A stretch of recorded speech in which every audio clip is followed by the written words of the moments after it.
Hello friends, स्वागत है आप सभी का फिर से आपके अपने YouTube channel RWA GS revision में। तो ऐसा कि आप सबको पता होगा कि नवीन सर द्वारा नायक सीरीज चलाई जा रही है, जीके जीएस के प्रैक्टिस सेट चलवाए जा रहे हैं सभी कॉम्पिटिटिव एग्जाम्स के लिए। तो वो प्रैक्टिस सेट पूरा लगभग 1 घंटा 40 मिनट का होता है या 1.5 घंटे का होता है। तो मैं आपको उसका पूरा रिविज़न 20 मिनट में करवाती हूँ। तो इससे हमारा रिविज़न कम समय में पूरा रिविज़न हो जाएगा। तो आज हमारा प्रैक्टिस सेट नंबर 10 है। इससे पिछले प्रैक्टिस सेट भी मैंने आपको कराए हुए हैं, उनका भी साथ के साथ रिवीजन करते रहें। और मैं 5-5 प्रैक्टिस सेट करके उनका कंबाइंड वीडियो डालती हूँ, रिवीजन करवाती हूँ और सब्जेक्ट वाइज भी अलग-अलग वीडियोस डालती हूँ। तो आप हफ्ते में एक बार उन वीडियोस को उनको भी देख सकते हैं, 2x पे करके रिवीजन कर सकते हैं। इससे आपका रिवीजन बना रहेगा। तो चलिए शुरू करते हैं आज के क्वेश्चन नंबर 1 से। तो क्वेश्चन नंबर 1 है, तेलंगाना में कौन सा उत्सव होता है? बथुकम्मा। बथुकम्मा क्या है? तेलंगाना का उत्सव है।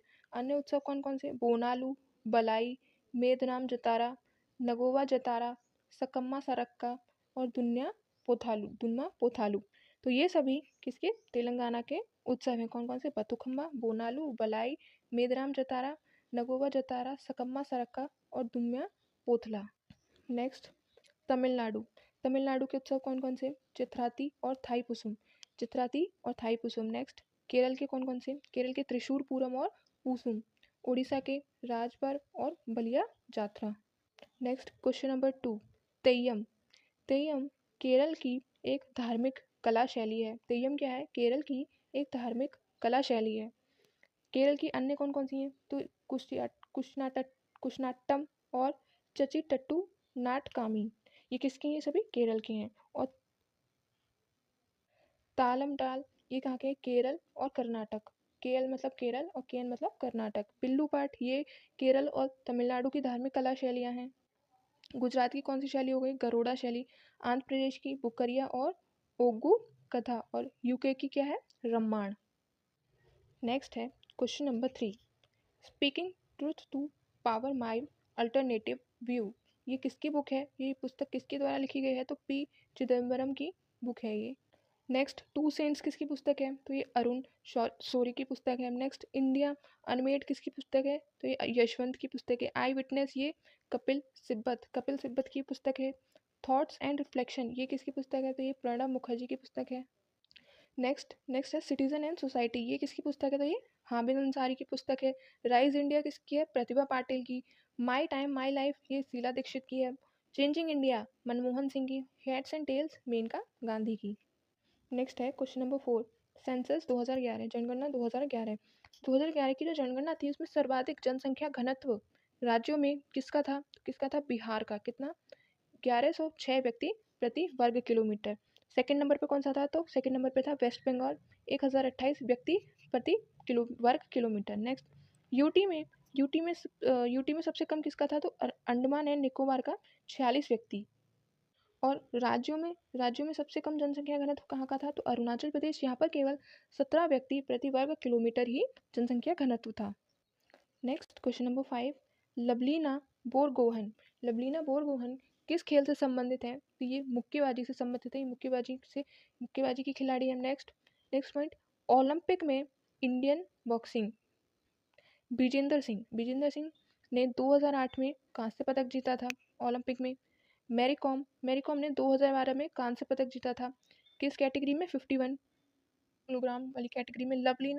लवलीना ने टोक्यो ओलंपिक में कांस्य पदक जीता था और ये किस कैटेगरी में? 69 केजी कैटेगरी में। 2023 में रेसलिंग चैंपियनशिप थी, उसमें लवलीना ने गोल्ड जीता था। ये कहाँ पर आयोजित हुई थी? तो ये न्यू दिल्ली में आयोजित हुई थी। लवलीना को ही खेल रत्न अवार्ड मिला है 2021 में। नेक्स्ट पॉइंट, एशियन गेम्स 2023 में ये ध्वजवाहक थी। कौन? लवलीना बोरगोहन एशियन गेम्स में 2023 में जो हुए हैं उसमें ध्वजवाहक थी। नेक्स्ट, क्वेश्चन नंबर 6, जटिलतम मेकअप कोड, पोशाक, फेस मास्क, सिर के परिधान और चमकीले रंगे चेहरे, ये किस नृत्य में होते हैं? किस शास्त्रीय नृत्य में होते हैं? तो ये केरल में जटिलतम मेकअप कोड, पोशाक, फेस मास्क, सिर के परिधान और चमकीले रंगे चेहरे होते हैं। कथकली कहाँ का शास्त्रीय नृत्य है? तो ये केरल का शास्त्रीय नृत्य है। कथकली नृत्य में जो नायक होता है उसे क्या कहते हैं? पाचा। और खलनायक को क्या बोला जाता है? तो कथी। इसमें कुल कितनी मुद्राएं होती हैं? तो कुल 24 मुद्राएं होती हैं और नृत्य स्थान को कुटट्टम पालम कहा जाता है। नेक्स्ट, सत्रिया जो सत्रिया जो नृत्य है कहाँ का है? असम का। इसमें बोर संगीत का प्रयोग किया जाता है। किस संगीत का? बोर संगीत का प्रयोग होता है। नेक्स्ट ओडिसी। ओडिसी जो शास्त्रीय नृत्य है कहाँ का है? उड़ीसा। इसमें इसका अन्य नाम और है ओरेली। इसको क्या अन्य नाम? इसका जो अन्य नाम है इसको ओरेली भी बोला जाता है। इसमें 5 रंग होते हैं, जैसे लाल का अर्थ लाल प्रतीक है बुराई का, पीला प्रतीक है संत महिलाओं का, हरा सफ़ेद है कुलीनता का और सफ़ेद दाढ़ी प्रतीक है उच्चतर चेतना का। Next question number 7। खेलों को उद्योग का दर्जा देने वाला प्रथम राज्य कौन सा बना है? तो मिजोरम ने खेलों को उद्योग का दर्जा दे दिया है। नेक्स्ट पॉइंट, भारत का पहला राष्ट्रीय खेल विश्वविद्यालय ये कहाँ पर स्थित है? तो ये इम्फाल में स्थित है। इम्फाल कहाँ पर पड़ता है? मणिपुर। इम्फाल कहाँ की राजधानी है? मणिपुर की राजधानी है। और इसकी स्थापना कब हुई थी? 2018 में, राष्ट्रीय खेल विश्वविद्यालय की। नेक्स्ट है क्वेश्चन नंबर 8। सांची के स्तूप। जो सांची का जो स्तूप है ये यूनेस्को की विरासत स्थल में कब शामिल हुआ था? तो 1989 में स्थापित ऐड हुआ था। और यूनेस्को में वर्तमान में कुल 42 साइट्स हैं। कहाँ की हैं 42 साइट्स? तो भारत की यूनेस्को में कुल 42 साइट्स हैं। नेक्स्ट खजुराहो कब ऐड हुआ था? तो 1986। खजुराहो कहाँ पड़ता है? एमपी में पड़ता है। नेक्स्ट महाबलीपुरम स्मारक ये कब ऐड हुए थे? तो 1984 में। और ये कहाँ पर है? तमिलनाडु में है। नेक्स्ट पट्टाकल के समूह ये 1987 में। और नेक्स्ट हम्पी जो कि कर्नाटक में पड़ता है ये 1986 में ऐड हुए थे। नेक्स्ट बोध गया या फिर बोधि मंदिर ये 2002 में ये ऐड हुए थे यूनेस्को की विश्व विरासत स्थल में। और ये कहाँ पर पड़ती है? बिहार में पड़ता है। नेक्स्ट क्वेश्चन नंबर 9 है वर्ल्ड बैंक। विश्व बैंक की स्थापना कब हुई थी? तो 1944 में विश्व बैंक की स्थापना की गई थी। इसने कार्य कब से शुरू किया था? वर्किंग कब से हुआ था? तो 1945 से। वर्ल्ड बैंक का हेडक्वार्टर कहाँ पर है? तो वॉशिंगटन डीसी में है। और इसका 189th मेंबर जो भी नया जुड़ा है उसका क्या नाम है? नोरू। तो इसमें कुल कितने सदस्य हैं? 189। नेक्स्ट पॉइंट, सर्वाधिक शेयर वर्ल्ड बैंक में जो सर्वाधिक शेयर है वो है 16.8%। किसका है? यूएसए का। नेक्स्ट इसका अन्य नाम क्या है? इसको आईबीआरडी भी कहा जाता है। नेक्स्ट पॉइंट, वर्ल्ड बैंक के 5 अंग हैं, कौन कौन से? तो पहला है आईबीआरडी। आईबीआरडी मतलब international bank for reconstruction and development. Second है IDA. IDA international development agency. Third IFC international finance corporation. Next MIGA multilateral investment guarantee agency. और लास्ट आईसीएसआईडी। तो ये 5 अंग हैं किसके? वर्ल्ड बैंक के। नेक्स्ट यहाँ से स्टार्ट है पॉलिटी की क्वेश्चन। क्वेश्चन नंबर 1, आर्टिकल जो 52 है, आर्टिकल 52 ये किससे, इसमें क्या बताया गया? तो इसमें राष्ट्रपति का पद बताया गया है, राष्ट्रपति के पद को बताया गया है। नेक्स्ट 53 में क्या बताया गया है? तो कार्यपालिका का प्रमुख होगा राष्ट्रपति। आर्टिकल 54 में राष्ट्रपति के निर्वाचन के बारे में बताया गया है। आर्टिकल 55 में जो कोटा है उसके बारे में बताया गया है। 56 में क्या बताया गया है? तो कार्यकाल कितना होता है राष्ट्रपति का? 5 वर्ष। और 57 में दोबारा निर्वाचन किया जा सकता है, वो बताया है। आर्टिकल 58 में बताया है राष्ट्रपति पद के लिए योग्यताएं। आर्टिकल 59 में क्या बताया गया है? दशाएं बताई गई हैं। आर्टिकल 60 में शपथ बताई गई है। और आर्टिकल 61 में क्या बताया गया है? महाभियोग। तो राष्ट्रपति आर्टिकल 52 से आर्टिकल 61 तक है। नेक्स्ट क्वेश्चन नंबर 2, संविधान के पार्ट 5, जो पार्ट 5 है संविधान का, ये आर्टिकल 52 से लेकर 151 है, 51 तक है। जो पार्ट 5 है ये आर्टिकल 52 से लेकर 151 तक है। इसमें संघ के बारे में बताया गया है।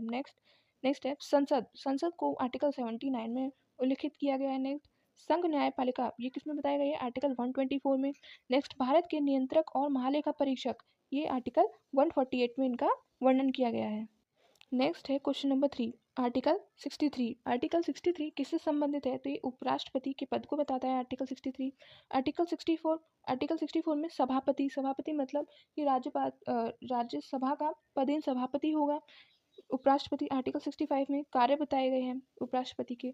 आर्टिकल 66 में निर्वाचन। आर्टिकल 67 में क्या बताया गया है? तो कार्यकाल। आर्टिकल 68 में समय। आर्टिकल 69 में शपथ के बारे में बताया गया है। और आर्टिकल 70 में क्या बताया गया है? निर्वाचन के लिए अर्हता। नेक्स्ट है क्वेश्चन नंबर 4, राष्ट्रपति पर महाभियोग। राष्ट्रपति पर महाभियोग, संसद का कोई भी सदन राष्ट्रपति पर महाभियोग का आरोप लगा सकता है। महाभियोग जो होता है उसके लिए प्रस्ताव 2/3 बहुमत से पास होना चाहिए। और महाभियोग लगाने से पहले 14 दिन पहले नोटिस भेजा जाना चाहिए। और जो महाभियोग है इसके प्रस्ताव पर प्रेजेंट मेंबर, जो किसी भी सदन के जितने भी प्रेजेंट मेंबर्स हैं उनके 1/4 मेंबर्स के साइन होने चाहिए। नेक्स्ट महाभियोग। महाभियोग अब तक किस पे लगाया, तो सुप्रीम कोर्ट के मुख्य न्यायाधीश थे CV रामास्वामी, इन पर महाभियोग लगाया गया था लेकिन ये असफल रहा था। भारत में किसी भी राष्ट्रपति पर अब तक महाभियोग नहीं लगा है। नेक्स्ट है क्वेश्चन नंबर 5। मुख्य न्यायाधीश, राज्यपाल, वित्त आयोग का अध्यक्ष, दिल्ली CM, यूटी के किसी भी यूनियन टेरिटरी है उसके CM, मुख्य चुनाव आयोग के अध्यक्ष, PM, महान्यायवादी, नियंत्रक एवं महालेखा परीक्षक, इन सभी की नियुक्ति राष्ट्रपति द्वारा की जाती है। मुख्य न्यायाधीश, राज्यपाल, वित्त आयोग अध्यक्ष, दिल्ली के CM, यूटीज जितने भी CM है उनके, मुख्य चुनाव आयोग अध्यक्ष, PM, महान्यायवादी, नियंत्रक एवं महालेखा परीक्षक, इन सभी की नियुक्ति राष्ट्रपति द्वारा की जाती है। Next question number 6।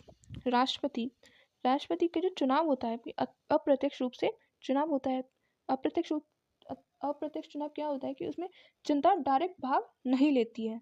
एकल संक्रमणीय मत प्रणाली, जो राष्ट्रपति का जो चुनाव होता है किस प्रणाली से होता है, तो एकल संक्रमणीय मत प्रणाली। नेक्स्ट पॉइंट, ये बैलेट पेपर से चुनाव होता है। जो राष्ट्रपति का जो चुनाव है बैलेट पेपर से होता है। राष्ट्रपति के चुनाव में कौन कौन भाग ले सकता है, तो लोकसभा और राज्यसभा के सभी मेंबर्स, विधानसभा के सभी मेंबर्स और दिल्ली, पुदुचेरी और जम्मू कश्मीर, दिल्ली, पुदुचेरी और जम्मू कश्मीर के विधानसभा के मेंबर्स। नेक्स्ट, प्रस्तावक कितने होने चाहिए, तो 50 और अनुमोदक कितने होने चाहिए, 50। नेक्स्ट पॉइंट, राज्यसभा जो लोकसभा है इनको ग्रीन मतपत्र से चुनाव कराया जाता है और विधानसभा जो इनको पिंक मतपत्र दिया जाता है राष्ट्रपति के चुनाव के लिए। नेक्स्ट है क्वेश्चन नंबर यहाँ से स्टार्ट है हिस्ट्री के क्वेश्चन नंबर 1 है हिस्ट्री का। मैकियावेली के प्रिंस से तुलना किससे होती है, इसकी होती है कौटिल्य का अर्थशास्त्र। मैकियावेली की जो पुस्तक है प्रिंस, उससे तुलना किसकी की जाती है, तो कौटिल्य के अर्थशास्त्र की। जो अर्थशास्त्र है ये किस विषय पे है, तो ये राजनीति पर आधारित है। नेक्स्ट, कौटिल्य के जो अन्य नाम है उनको विष्णुगुप्त, चाणक्य, इन सभी नामों से पुकारा जाता है किसको, कौटिल्य को। विष्णुगुप्त या फिर चाणक्य के शिष्य कौन थे, तो चंद्रगुप्त मौर्य। नेक्स्ट है क्वेश्चन नंबर 2, मौर्य वंश की स्थापना किसके द्वारा, चंद्रगुप्त मौर्य ने मौर्य वंश की स्थापना करी थी। इनके चंद्रगुप्त मौर्य का पुत्र था बिंदुसार और बिंदुसार का पुत्र था अशोक। बिंदुसार का जो पुत्र था अशोक, इसका शासनकाल कितना था, तो 269 से 232 BC। अशोक का जन्म कब हुआ था, अशोक का जन्म 304 BC में हुआ था और अशोक की माता का नाम क्या था, शुभद्रांगी। नेक्स्ट क्वेश्चन नंबर 3, गुर्जरा, मॉस्की और नेट्टूर अभिलेख। गुर्जरा, मॉस्की और नेट्टूर अभिलेख में अशोक के नाम का उल्लेख मिला है, नेक्स्ट पॉइंट, अहरोरा अभिलेख कहाँ पर है, तो यूपी में है। ब्रह्मगिरी कहाँ पर है, कर्नाटक में। सर्वप्रथम जो अशोक के अभिलेख हैं ये खोजे किसने थे, तो ये T. फैनथेलर द्वारा 1750 में खोजे गए थे और इनको पढ़ने का श्रेय, जो सबसे पहले इनको पढ़ा था वो किसको जाता है, श्रेय जेम्स प्रिंसप ने 1837 में पढ़े थे। नेक्स्ट पॉइंट, कुल शिलालेख हैं वो कितने मिले हैं, 14। स्तंभ लेख कितने हैं, 7 हैं और गुहा लेख कितने हैं, 3। नेक्स्ट, गिरनाथ अभिलेख, ये गुजरात में है और कालसी उत्तराखंड, यूके मतलब Uttarakhand. Next question number 4, Kalinga युद्ध विवरण। कलिंग के युद्ध का विवरण किस अभिलेख में मिलता है, तो जो 13वां अभिलेख है उसमें कलिंग युद्ध का विवरण मिलता है।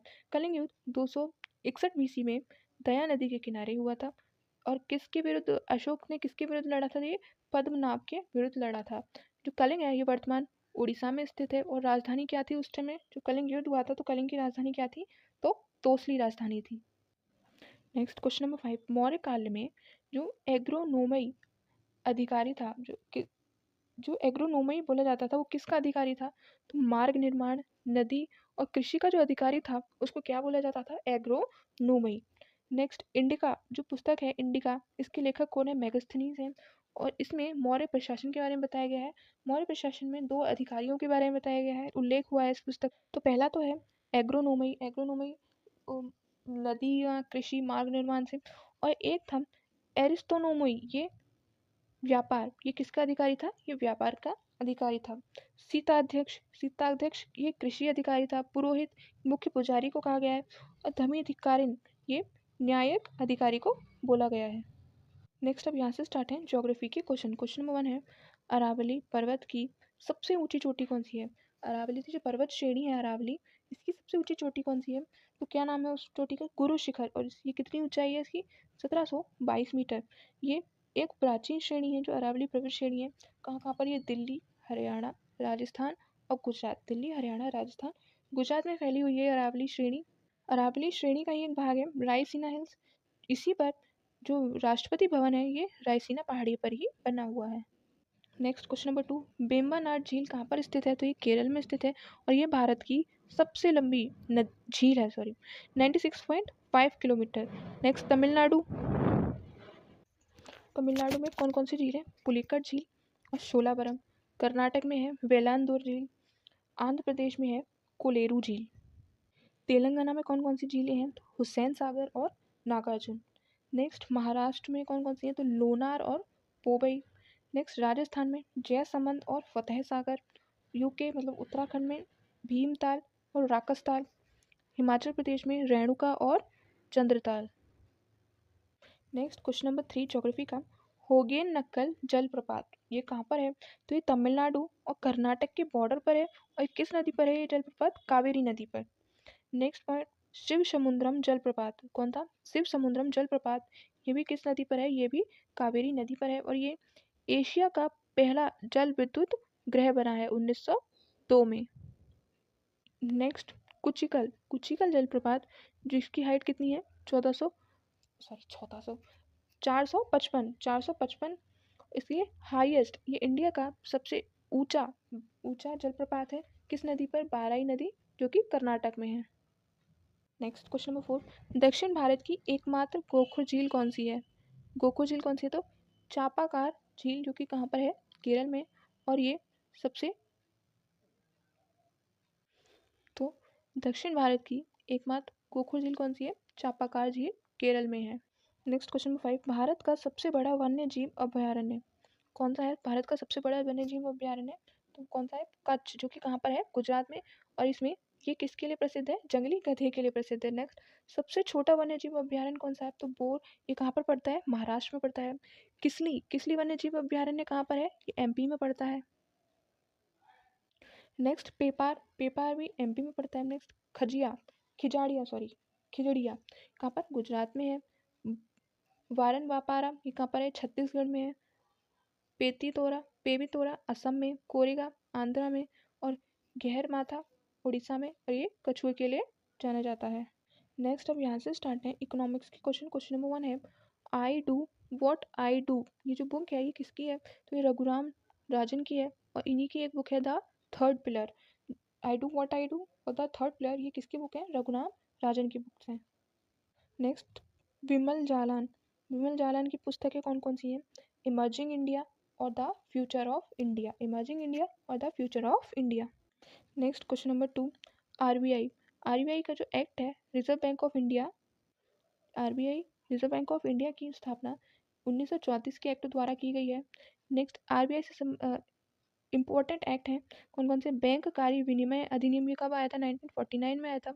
सरकारी प्रतिभूति अधिनियम, ये 2006 या 7 में आया था।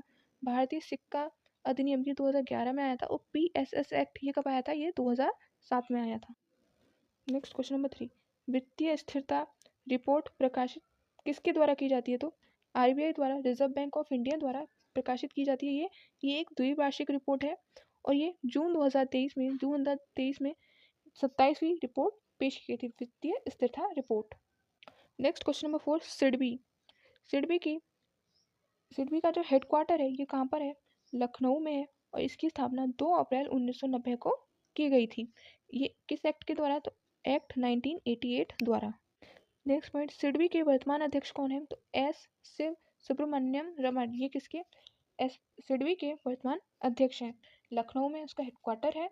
Next point, SEBI, stock exchange board of India, इसकी स्थापना कब हुई थी? 12 अप्रैल 1988 को मुंबई में इसका हेडक्वार्टर है। नेक्स्ट, नाबार्ड, इसकी स्थापना 12 जुलाई 1982 को और इसका भी हेडक्वार्टर कहाँ पर है?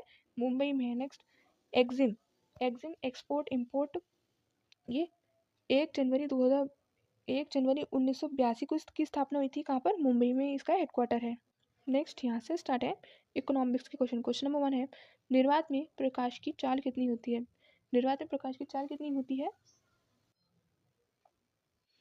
2,99,792.5458 किलोमीटर प्रति सेकंड, ये निर्वात में प्रकाश की चाल होती है।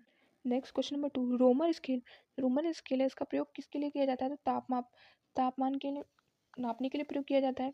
एक फॉर्मूला है जिससे हम सेल्सियस, फ़ारेनहाइट या फिर रोमर में आपस में वैल्यू चेंज कर सकते हैं।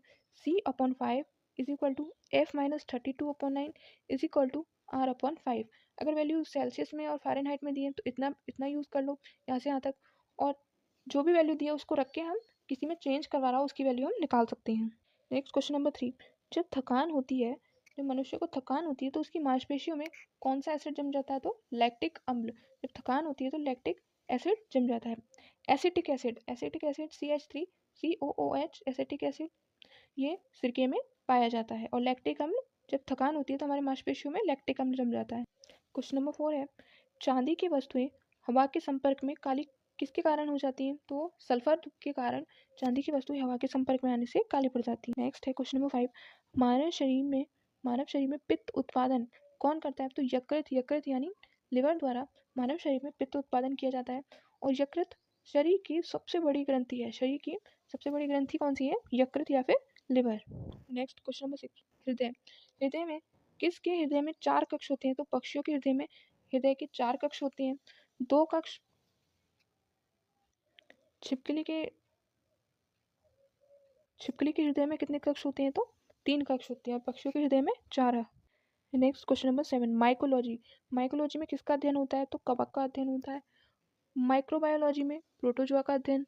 सोरोलॉजी छिपकली का अध्ययन। फाइकोलॉजी शैवालों का अध्ययन। एंथोलॉजी पुष्प का अध्ययन। और एंटोमोलॉजी कीटों का अध्ययन। तो यही थे आज के क्वेश्चन। आई होप सभी को मेरी वीडियो पसंद आई होगी। कैसी लगी मेरी वीडियो कमेंट सेक्शन में बताना ना भूलें। आप सभी की तैयारी कैसी चल रही होगी कमेंट सेक्शन में मुझे बताएं। और प्लीज़ जो भी लोग नए हैं सब्सक्राइब करना ना भूलें मेरा channel. Thank you so much everyone.